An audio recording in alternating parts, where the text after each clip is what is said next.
Strategic negotiating, getting what you want. The image of today's negotiator may reflect the cult film Glengarry Glen Ross, complete with the door-busting, aggressive go-getter. However, in real life, getting what you want requires more subtlety and a working knowledge of psychology. Taking the cerebral approach. Anyone who plays poker knows, the most important hand isn't their own, it's their opponent's. In business, stack the odds in your favor by figuring out what's most important to your opponent. This allows you to take the power position during discussions. The experienced negotiator will present statistics as facts, hoping you will accept them as such. So protect your interests by knowing what you're talking about, and using provable facts.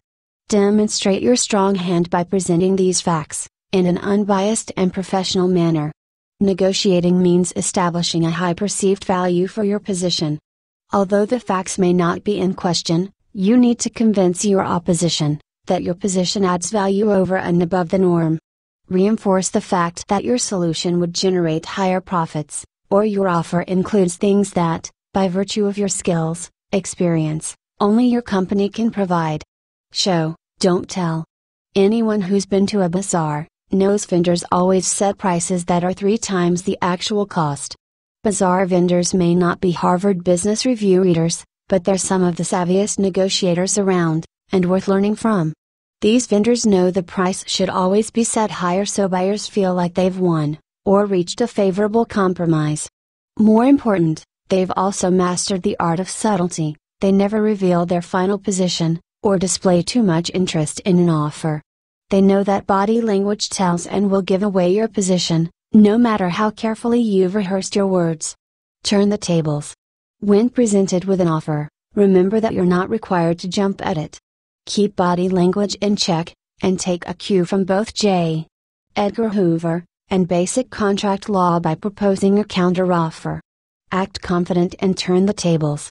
You may achieve more than you imagined. The golden rule. If there's one golden rule to getting what you want, it's never to disclose exactly what it is you do want. Instead, play your cards, so that your opponent believes that your idea is actually his or her idea. Naturally, people would much rather give you what they want, rather than what you want.